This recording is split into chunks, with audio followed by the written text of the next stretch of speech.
Dulu saya ngoyo, even pas udah berusaha ya, kira-kira sebelum pandemi itu, pas sudah lagi berusaha, saya ngoyo. Saya punya target, saya berambisi begini-gini segala macam. Sampai akhirnya saya bisa buka 2 cabang dan dua booth atau 4 titik lah ya dalam satu bersamaan. Ternyata Allah kasih tahu ke saya bahwa saya belum mampu. Habis semua tuh 2020.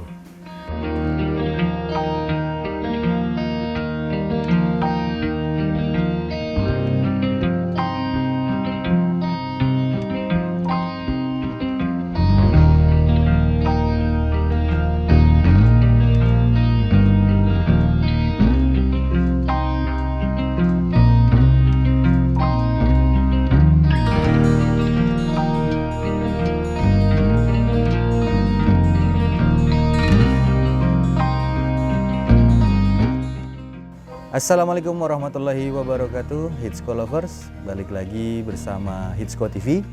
Kali ini dengan saya, Ebi, selaku pemilik dari Warkop Wow.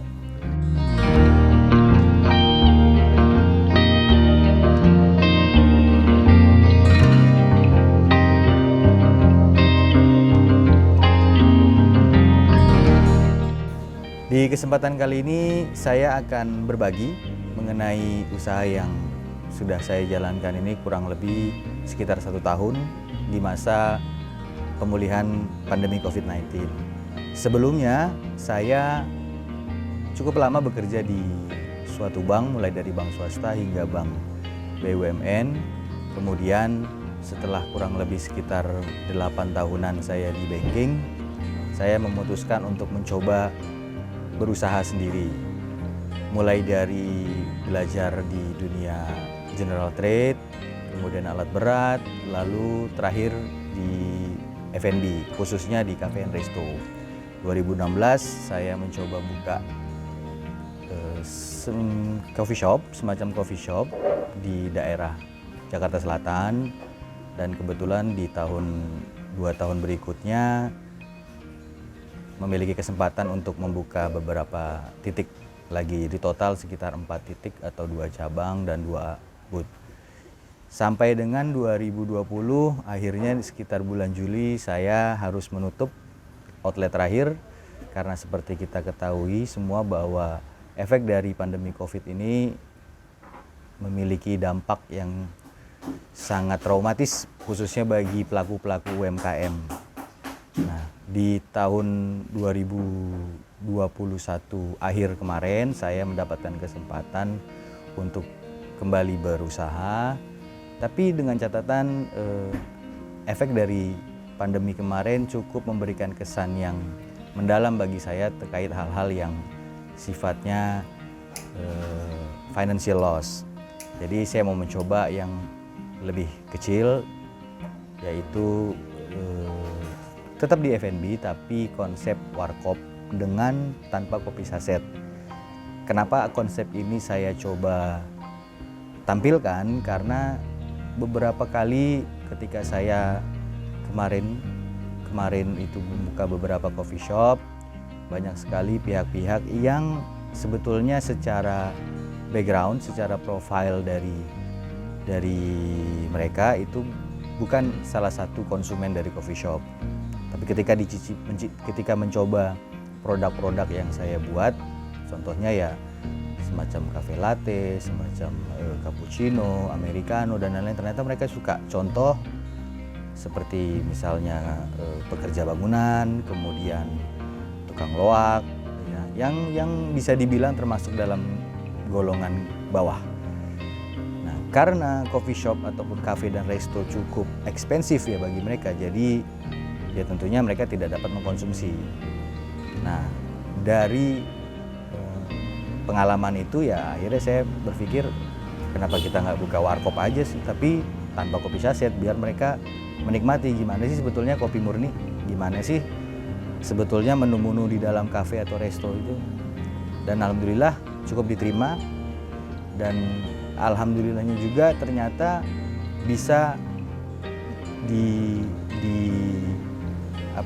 dihargai dari seluruh kalangan, justru bukan hanya bawah saja, menengah ke atas pun ternyata cukup menerima konsep warkop ini.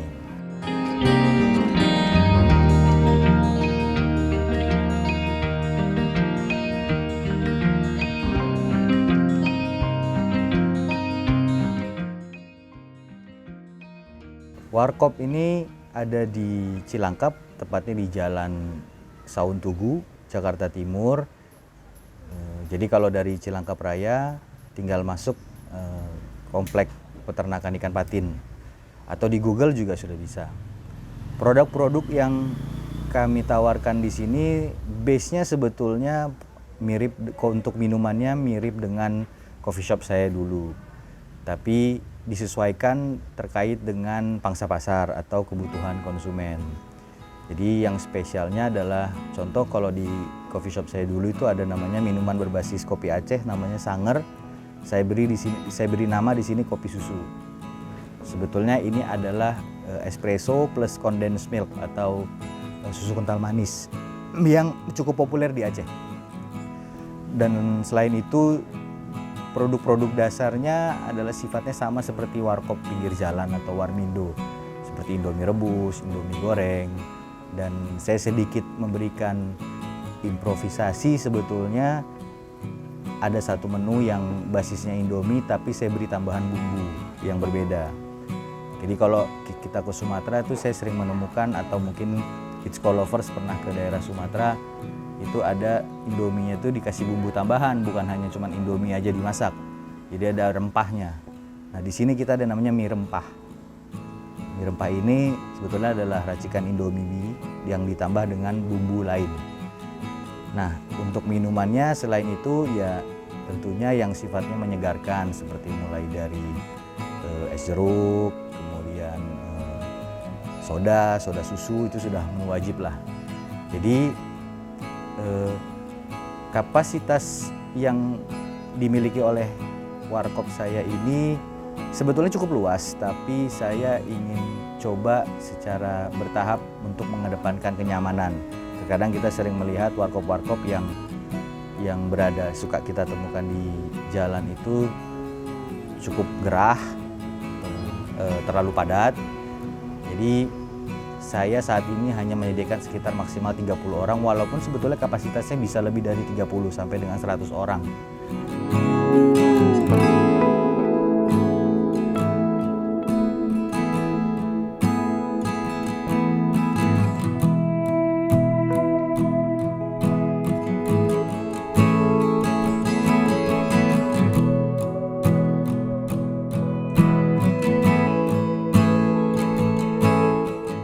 Buka mulai dari jam 9 pagi, tutup jam 11 malam kurang lebih. Kedepannya inginnya buka 24 jam, tapi karena kita masih baru berjalan setahun, tentunya kita akan menunggu animo masyarakat.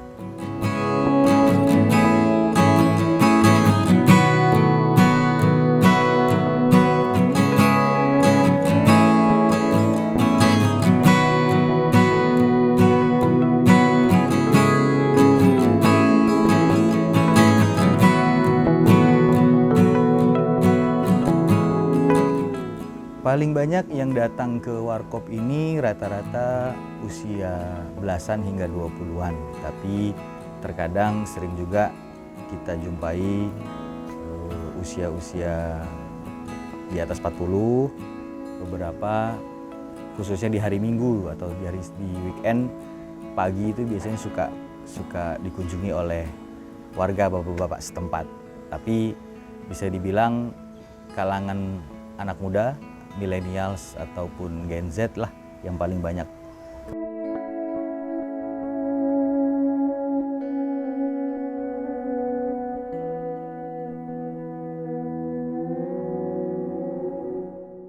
Saya terakhir jabatan di banking itu senior manager di tahun 2015.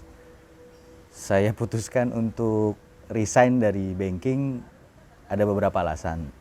Sifatnya ada yang dunia, ada yang akhirat. Kalau yang sifat yang lebih ke agama, tentunya kita semua sudah tahulah pro dan kontra ataupun bermacam-macam pembahasan terkait dengan hukum bekerja di bank. Ada yang bilang riba, masalah haram bekerja di bank, itu salah satu alasan. Tapi secara umum, secara logik mungkin bisa dibilang, saya merasa bahwa bekerja di bank itu menurut saya cukup banyak menghabiskan waktu dengan ruang lingkup yang cukup sempit. Jadi sedangkan di dunia luar ini industri sangat luas, mulai dari manufaktur, mulai dari oil and gas, mulai dari produk retail, di mana ya karena bekerja di bank juga saya tahu data-datanya bahwa ilmu dan transaksi di luar sana gitu ya, itu lebih besar. Jadi secara logik saya mikir saya perlu menempa atau menambah ilmu saya di luar. Selain itu ya untuk hal-hal yang mungkin tidak terukur adalah sering sekali saya ngerasa bahwa ini kok gaji ya sangat cukup besar lah, tapi kok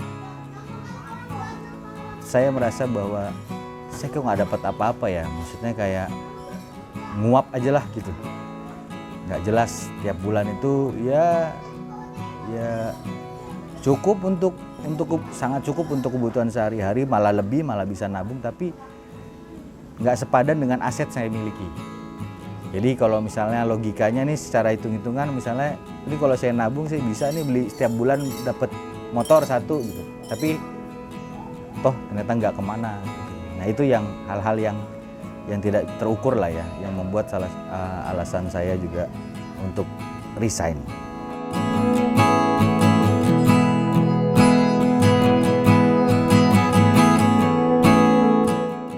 Lega setelah resign itu, saya sama istri merasa lega. Ya hal yang tidak terukur, kepuasan dalam batin itu tidak terukur, yang cuma bisa dirasakan oleh seseorang yang mungkin pernah, banyaklah di luar sana yang mengalami juga seperti saya. Kita ngerasa lega, ngerasa badan lebih sehat. Entah kenapa, dulu saya bekerja di bank, setiap bulan sekali pasti ada sakitnya. Cuman setelah resign sampai dengan sekarang, alhamdulillah saya belum pernah masuk rumah sakit lagi. Alhamdulillah, nggak tahu kenapa.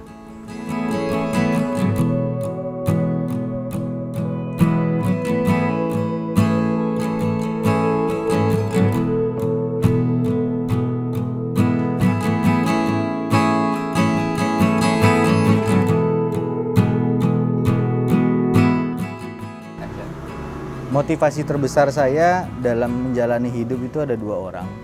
Saat ini satu ibu saya, kedua istri. Alhamdulillah ketika saya memutuskan untuk resign, istri saya hanya bilang, tenang aja, rezeki udah ada yang ngatur, nggak perlu khawatir, kalau abang mau resign silakan resign. Ibu mendoakan yang terbaik buat saya, karena ya buat saya kebahagiaan ibu dan kebahagiaan istri adalah sedekah atau ladang amal untuk kita pribadi menjalani aktivitas sehari-hari. Jadi 2 orang inilah yang menjadi cambuk untuk saya, di mana yang tadinya saya bisa hura-hura bekerja di salah satu bank plat merah, tapi harus mulai dari nol, memulai merintis usaha. Ya 2 orang ini yang membuat saya bersemangat untuk bangkit.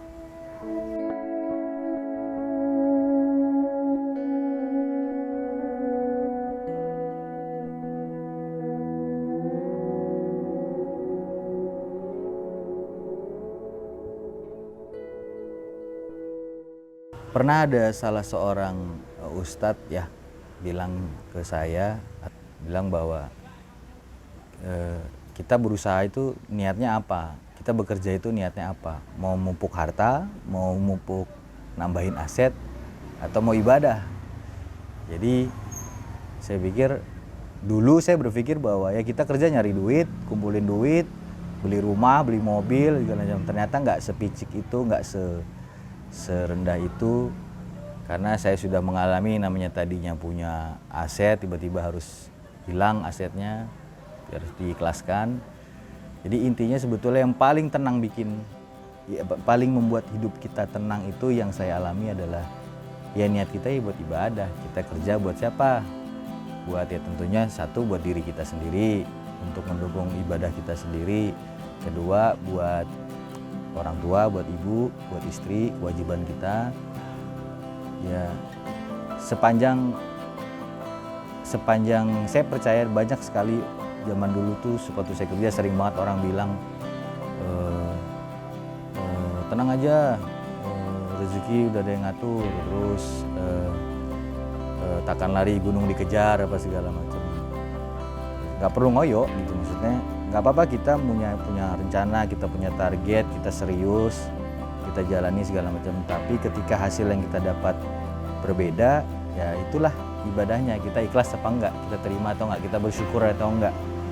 Dulu saya ngoyo even pas udah berusaha ya, kira-kira sebelum pandemi itu kira pas sudah berusaha saya ngoyo.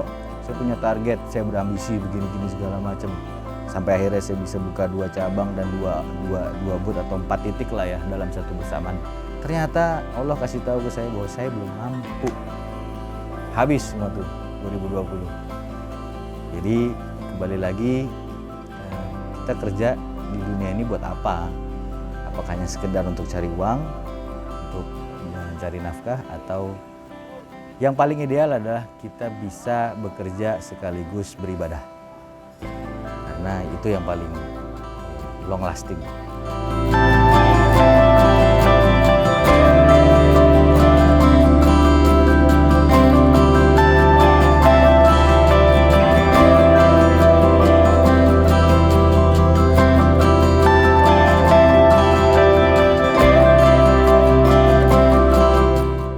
Kalau bisnis plan itu saya ada di beberapa tahun yang lalu, itu saya punya target bahwa dalam 5 tahun saya punya 5 cabang besar segala macam. Nah, tapi untuk saat ini saya merasa bahwa just do it what you can do secara optimum.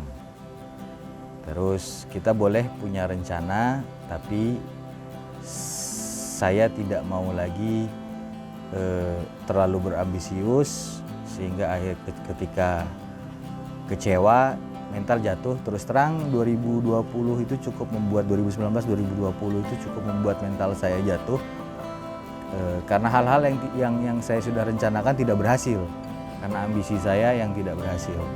Jadi saya punya rencana untuk beberapa tahun ke depan untuk Warkop ini, tapi tidak akan saya detailkan seperti apa, karena sesuai dengan hadis dari hadis sahih, ketika kamu punya suatu rencana, keep it for yourself, jangan diceritakan ke orang lain. Jadi semenjak saya tahu hadis itu, oke, saya punya rencana, kalau Allah meridhoi ya tentunya pasti rencana ini akan berhasil. Tapi kalau enggak, ya udah ikhlaskan. Kurang lebih begitu. Terima kasih sudah mau meluangkan waktunya untuk mendengarkan saya, dan harapan saya semoga ini bisa menjadi suatu manfaat ataupun menyemangat ataupun semacam inspirasi bagi Hitsco lovers. Jangan pernah patah semangat, apapun peluang usaha yang bisa kita dapatkan, coba aja kita jalanin, sisanya kita serahkan pada Tuhan Yang Maha Esa. Jangan lupa like, komen, share, dan subscribe Hitsco TV. Salam kopi murni. Assalamualaikum warahmatullahi wabarakatuh.